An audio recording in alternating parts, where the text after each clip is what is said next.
Welcome to the Givology Impact Series podcast, in which we share the experiences and inspirations of social entrepreneurs and changemakers around the world in education. I am Joyce Meng, your host for today from Givology. We are delighted to have Willy Oppenheim from Omprakash join us for today. Willy is an educator, a researcher, and the leader of a social enterprise working to make international volunteering more ethical and impactful. Willy came up with the initial idea for Omprakash at the age of 18 after serving as a volunteer English teacher in northern India in 2004. The basic premise was to create a platform connecting volunteers with social impact opportunities around the world. He then attended Bowdoin College in Brunswick, Maine, where he completed a self-designed major in religion, education, and anthropology. In 2009, he received a Rhodes Scholarship and went on to earn his doctorate in education from Oxford University. His PhD research focused on demand for girls' schooling in rural Pakistan. His broader research interests concern the way in which ideas and norms pertaining to justice and development are produced and contested through formal and informal processes of education.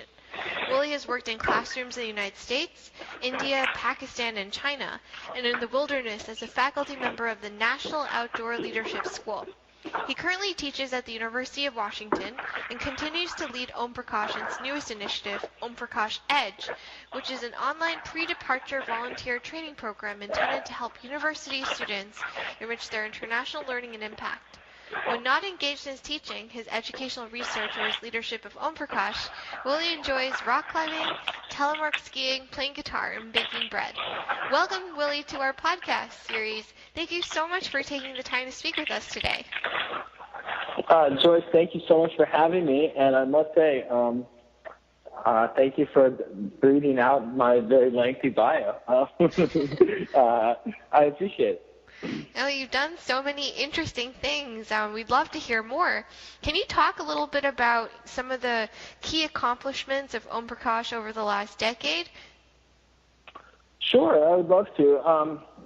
Rather than frame it as about accomplishments per se, I think it might just make sense for me to elaborate a little bit on the introduction you've already given. So you said that, I founded Omprakash with the intention of connecting individuals with social impact projects around the world, and that's accurate. But just to give a little more context for that, really, the growth of Omprakash was inspired by my own experience as a teenager, being someone who really wasn't that interested in school and wanted to find some kind of opportunity to volunteer abroad. And I was really frustrated to find that when I searched the internet, everything that came up was within this same paradigm of highly structured, sort of chaperoned, expensive group trip where there's a middleman placement organization that's basically selling a prepackaged volunteer experience. And I was thinking, why is it so hard to connect directly with organizations on the ground? There was something that seemed very inauthentic to me and really disempowering to me and to the various organizations that were out there. It felt sort of frustrating and disempowering that we weren't able to connect directly. So I did end up finding an opportunity to teach in North India in 2004, as you noted, without going through any middleman service and without paying any program fee, but just connecting directly with a school. And I had a wonderful experience, and at the end of that, I thought, I'd like to help that school recruit more volunteers, directly by their own volition and not have volunteers kind of sent to them or placed with them. So I had visited a few other schools that also expressed interest in that. So I created this website called Omprakash, and at that point, it was about half a dozen organizations in India which were listed there. And at that time, I didn't think that this would be certainly didn't think it would be something I was still excited about and talking about 13 years later. But meanwhile, the network has grown to be about 170 organizations in 40 countries. These organizations use our website not just to recruit volunteers and interns, but also as a fundraising platform. They've raised nearly $6 million, and we've helped them connect with thousands of volunteers. We've also partnered with a number of universities to help these universities build their own international internship and service learning programs that are dramatically more affordable and, in our view, much more ethical and impactful than the dominant paradigm, precisely because they're founded on those real, authentic relationships between people and organizations rather than sort of a prepackaged kind of volunteerism model. So that's sort of a broader overview. I suppose you could say all of that is sort of accomplishments that we're proud of, and I'd be happy to elaborate on any of that.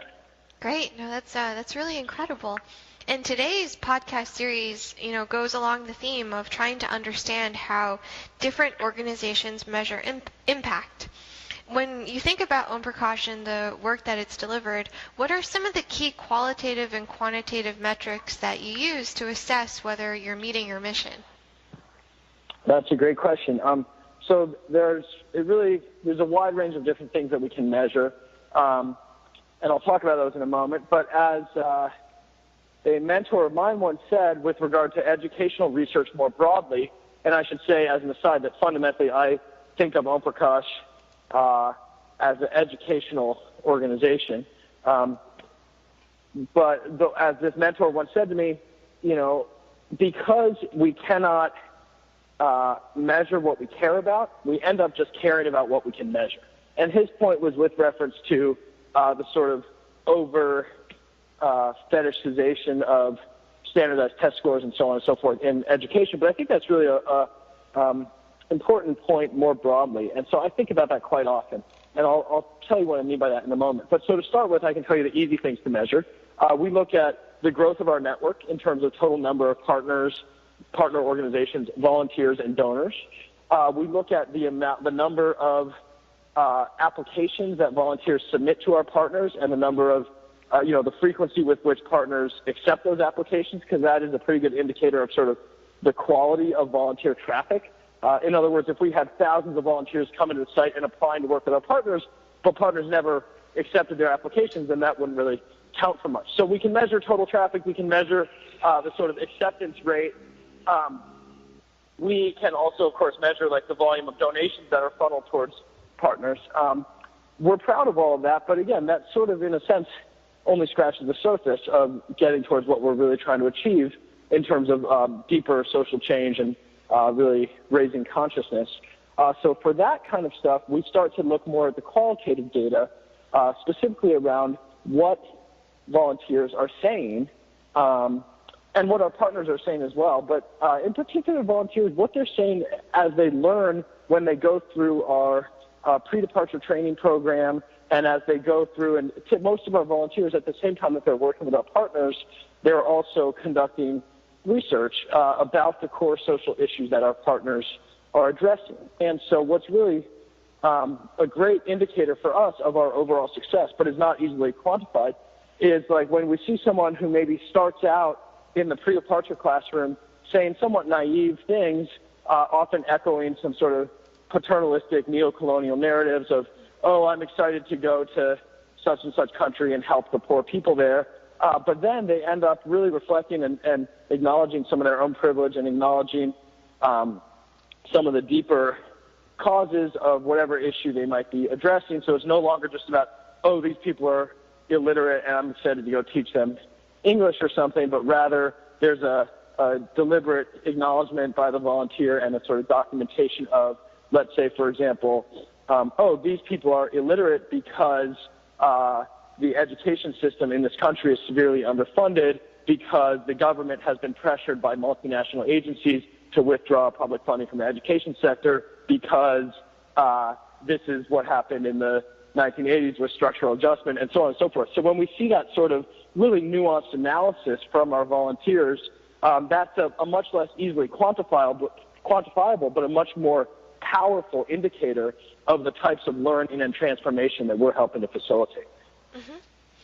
Yeah, no, that makes a lot of sense. But I guess, to follow up on that a little bit, a controversial area in overseas relatively short duration volunteering is that some people may argue that the cost of the plane ticket and the travel expenses spent by that volunteer could create more impact if just given directly to the organization and invested directly into the program. I'm just curious, what is your opinion on this, and how can you make sure that the volunteer gives back more than he or she necessarily takes on an overseas trip? Yeah, that's a really great question, and I want to make it very clear that we really have built our organization around those critiques of, let's call it volunteerism, or just those critiques of the many ways in which, good intentions are not enough. So in other words, we don't see those sorts of critiques as kind of like a parenthetical aside that we have to figure out how to deal with, but really like everything that Omprakash is has emerged from a goal and a vision of really taking those critiques head on. So much more so than simply wondering, could that dollar of the plane ticket be better spent somewhere else?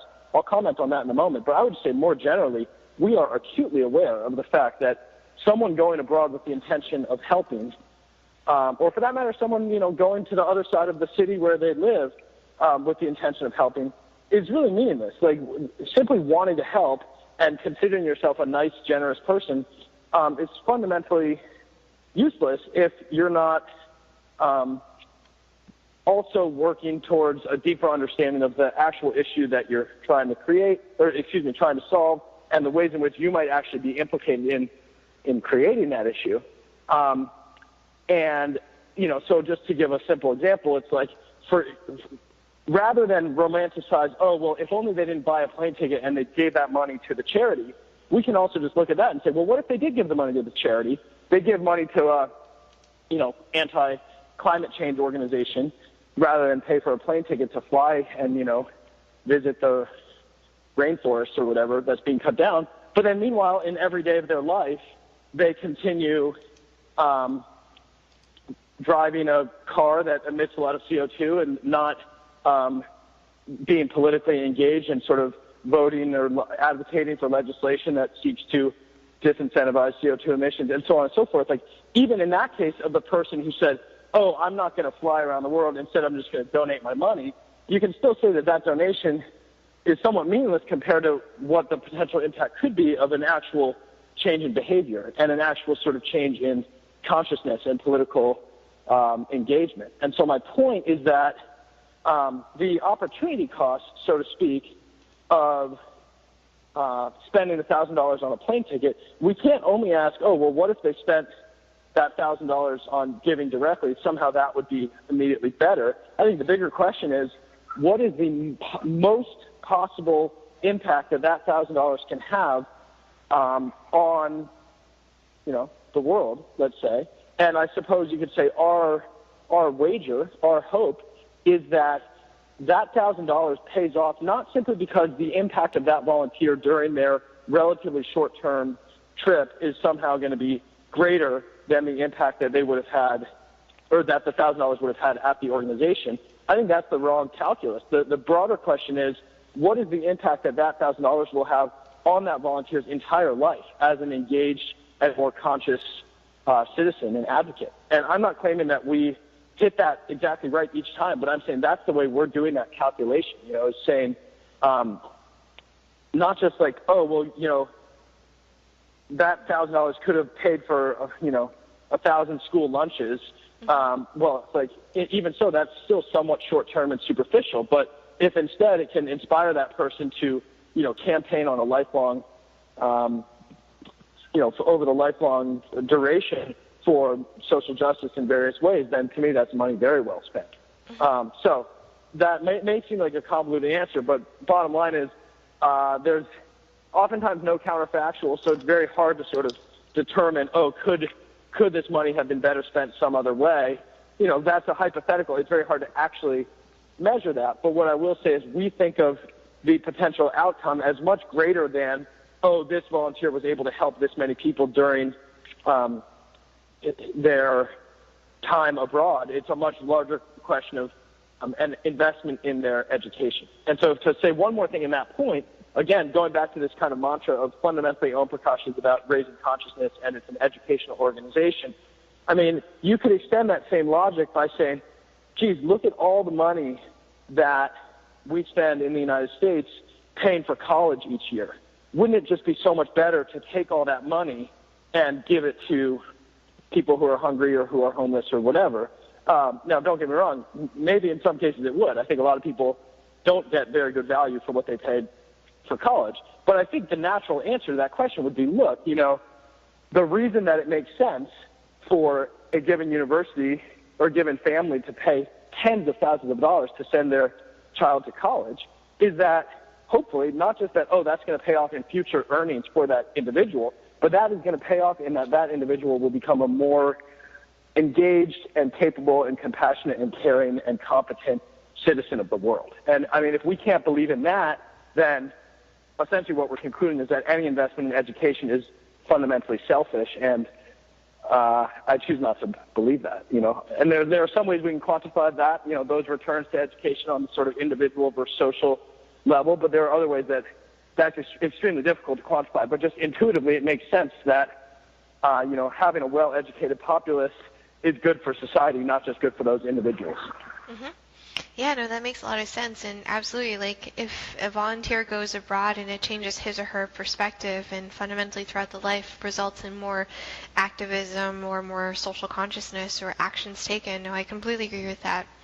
But yeah, you know, especially since Omprakash's network has grown so significantly over the last, you know, decade, when you think about accepting new partners for both funding and volunteer matching, what are some of the key impact metrics that you are looking for in terms of their performance to determine whether they're really creating change in their communities? And especially since you've supported organizations across geographies with different sectors of focus and different resource levels, I guess, in terms of scale achieved, how do you assess their performance and decide, you know, which ones are worth, you know, featuring versus not? Right. That's a tricky one, and I should emphasize, like, yeah, our application process is quite competitive. As I said before, we have about 170 partners right now, but we actually only accept about 10% of organizations that apply. So, you know, we receive hundreds and hundreds of applications that we turn down. And so we do have a pretty rigorous, you know, set of standards that we're looking at. In some ways, we are looking for quantifiable impact of the organizations. But in other ways, we're also looking for sort of like mission and vision alignment. And so the reality is there are some organizations that might be, let's say, like higher impact in one sense or another. You know, larger organizations serving a wider audience, but they might really not stand to benefit very much from what Omprakash can offer. So, for example, they might not actually have much use for international volunteers, or they might not really have the capacity to host those volunteers. Whereas there might be another organization that's a lot smaller, but they have a very well-defined vision for here's how and why we want to recruit, you know, international interns or volunteers, and here's how we're going to put them to work, and here's how we're going to participate in their own, you know, we're going to mentor them and make sure that not just that they like have a fun time, but actually that they're learning and engaging deeply, et cetera. And so, you know, some of the things we look for, in addition to just that, those basic points of like being willing and able and having a clear vision for why they want to host volunteers in the first place, we also look at questions like, you know, is this an organization that basically is participating or is seeking to participate in the industry that has emerged around, let's just call it again, like volunteerism? Or is this an organization that actually has a real use for people and a real vision for how they'll put those people to work within their organization? And that's admittedly a gray area, but I can tell you, when you know it, you can tell that difference when you see it. And so, for example, there are a lot of organizations out there that, regardless of whatever I think of the quality of their programming, it becomes clear when hearing them talk about why they want volunteers, it becomes clear that they basically want volunteers because they see that as a revenue source. And they want to sort of host people and let those people do something that makes them feel good, but they're not really useful in any broader way. And then they pay some fee, or they get kind of like, you know, pressured either overtly or subtly by the organization to make a big donation at the end, et cetera. And, you know, there's part of me that can empathize and support that as one way that an organization can seek to have a sustainable income stream. But I also think that actually that approach leads to pretty inauthentic relationships and ultimately like negative outcomes for everyone. And so we're looking for organizations that really share our vision and values in terms of the types of relationships that they want to be building and so on. So again, like all of that is to say, we're not just looking for, okay, show me that you have the biggest impact and then you can use our site. Really, we're saying, show me how and why you want to use our site, and then you can use our site. And that's a pretty important distinction. Mm-hmm. Yeah, no, that makes a lot of sense. And similar to Givology, the idea of volunteering effectively is central to, it seems like your work and our work as well, especially since we're 100% volunteer run. In your opinion, what makes an effective volunteer? Well, that's a great question, and I haven't talked a whole lot yet in this conversation about our online pre-departure training program, which is called Omprakash Edge. But I would say we, broadly speaking, we tend to spend about 12 weeks in the Edge program training volunteers before they even go abroad, and so in that sense, we have a lot to say about what makes an effective volunteer. Certainly, it takes a lot more than just being a nice person who wants to help. Or even just, it takes more than having a lot of technical skills. I think it takes, firstly, a recognition of one's own subject position and oftentimes relative privilege and power, in relation to the people they're trying to help. And the implications of that sort of reflection can often be that, one is required to really be humble and to listen in a way that might not, you have to work harder to really listen to others than you would if you weren't making such a dramatic cross of power differences and cultural differences. I think that what it really requires is the recognition that your definition of the good or of progress or development or whatever we want to call it, your definition of those things is yours and has emerged from your own particular social and cultural and historical location. But it's quite dangerous, in my view, to assume that what you think is good is universally agreed upon. And so once you recognize that, I think it naturally, you're more inclined to really listen carefully and to sort of listen before you speak and think hard before you speak. And so, there's that. Now, broadly speaking, people would refer to that as like, oh, yeah, you have to be culturally competent.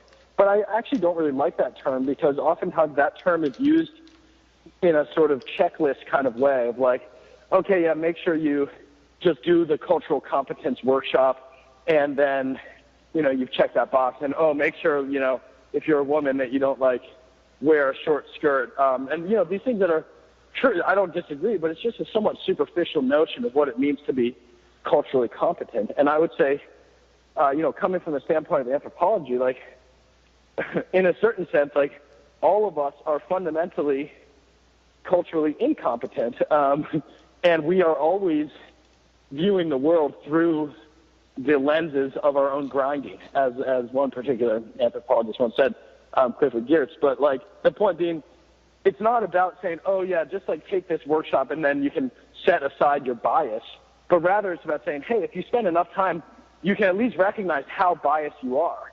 And that recognition of bias might not ever allow us to fully transcend it, but we can at least sort of have a little bit more humility and perspective as we go about the daily work of trying to build dialogue and understanding across cultures. So it's not any, 5-step process towards being a good volunteer or being culturally competent, but it's much more, I think, a lifelong process of reflection and listening and striving for understanding. Mm-hmm. Yeah, no, that's great. Can you actually tell us a little bit more about Omprakash Edge and, what the curriculum looks like? Sure. So first of all, I should say that Edge is much more than just like a curriculum. It's a whole dynamic online learning space that we've created for training volunteers, and not only volunteers who are working with Omprakash partners. That's how we initially conceived of it, but actually what we've started doing is building out customized versions of Edge for all kinds of different audiences, including many people who aren't working with Omprakash partners. But so broadly speaking, it's just an online learning platform for anyone who's preparing to generally go abroad, but actually it's just as relevant for domestic volunteering, but for people who are preparing to do good or help others when crossing significant gaps of culture and power. And so what that includes is there's a significant mentorship component where students are matched with a mentor. There's a whole logistical component where we help students prepare for their trip with visa, vaccinations, passport, etc.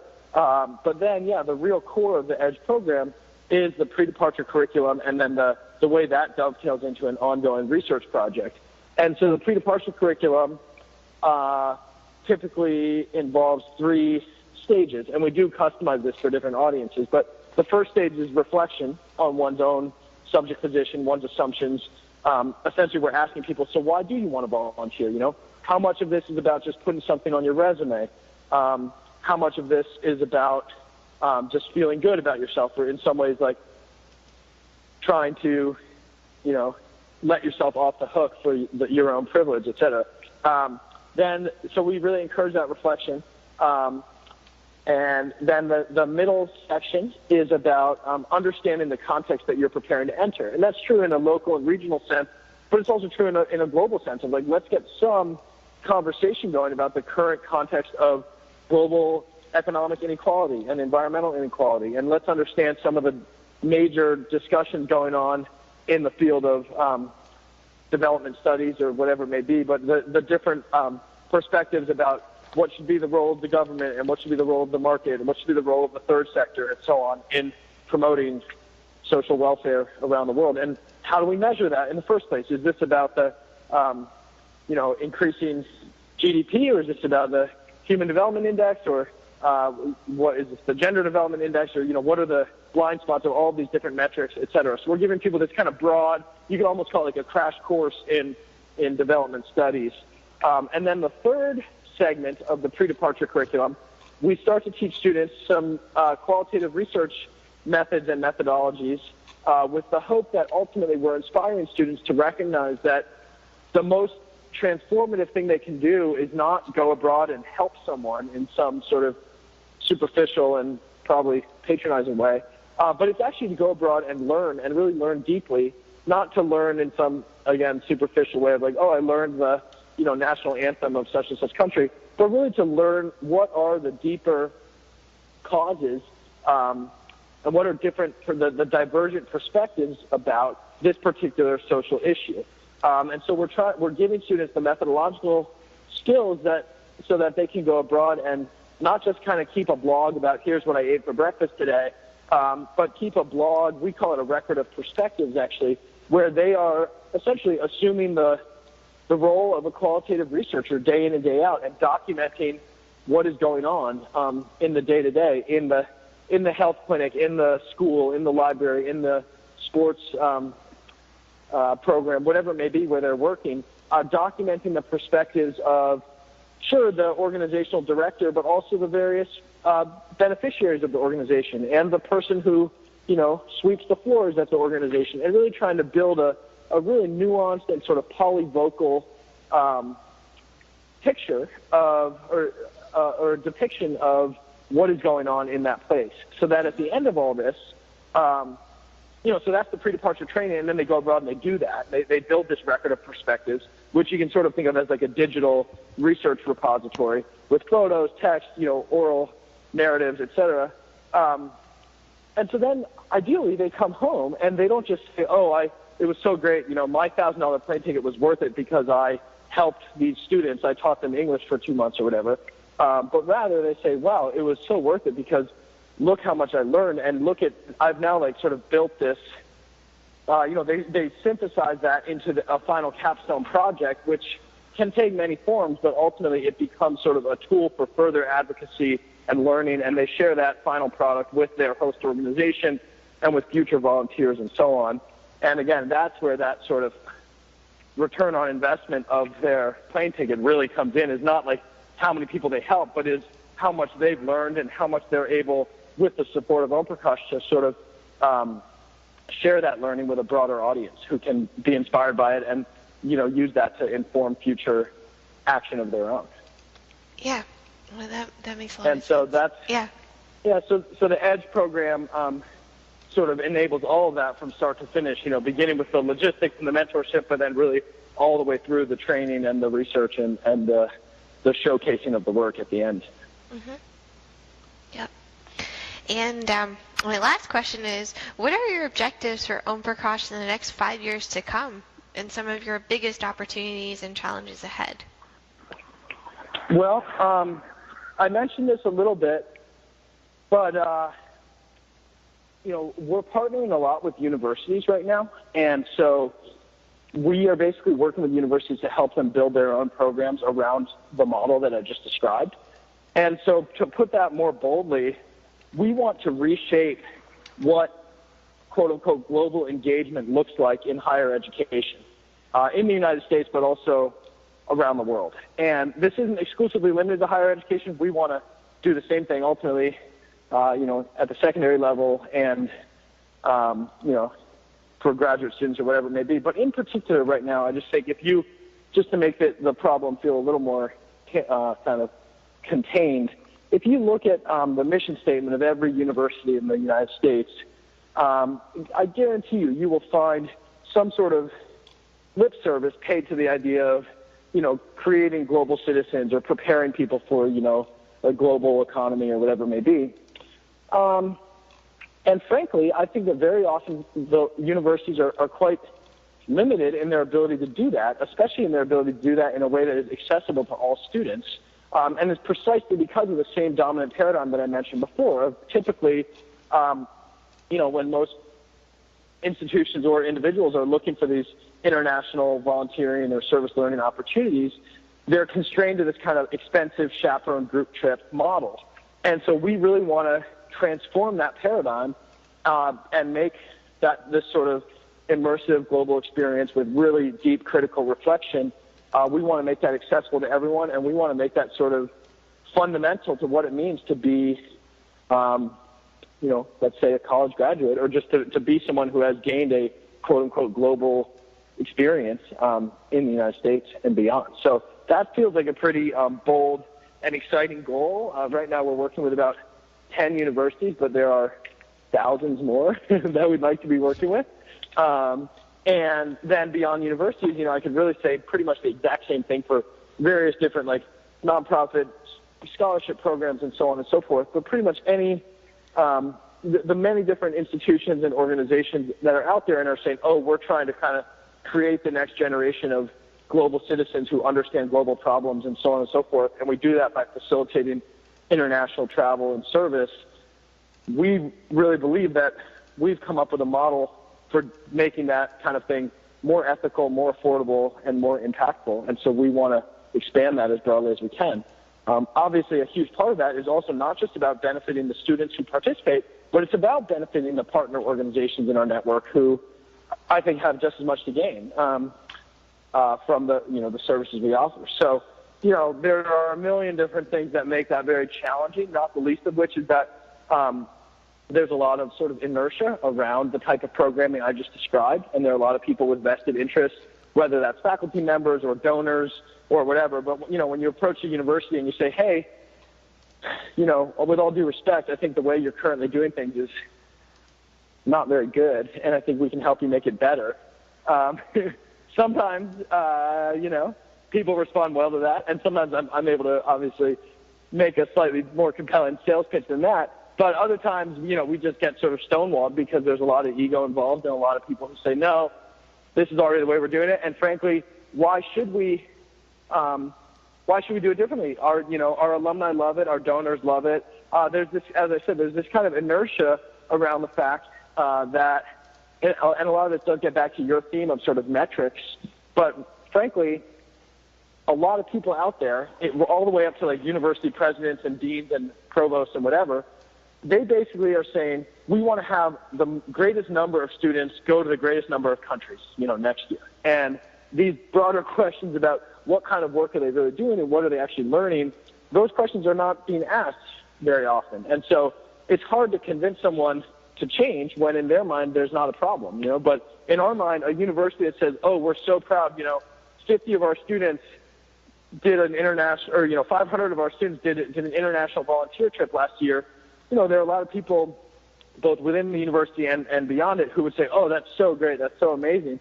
And our stance is well, what did they actually do? Because if what they did was do a short-term, a 7-day group trip somewhere where they paid a ton of money, lower income students couldn't even afford to go, and the students who did go ended up doing some totally superficial thing like paint a fence or dig a ditch, and didn't really learn anything about the context they were entering, and actually came home with some of their own stereotypes and biases having been reinforced, and their own sort of white savior complex haven't been reinforced, then quite possibly, despite your metrics, you've done more harm than good, or you certainly haven't come close to like achieving your mission of creating leaders for the world's future or whatever it may be. But so my point being is that often, as far as what's the biggest challenge is basically convincing people that despite their metrics that they might be so proud of, very often the existing status quo for global engagement is quite vacuous in terms of actual learning that's happening, and is quite problematic on an ethical level as well. So that's one challenge among many, but that's a pretty profound one. Great. Thank you so much for taking the time to speak with us today in our podcast series. We really, really appreciate it. It's totally my pleasure, and thank you for the opportunity, and I'm really happy to be able to be a part of it.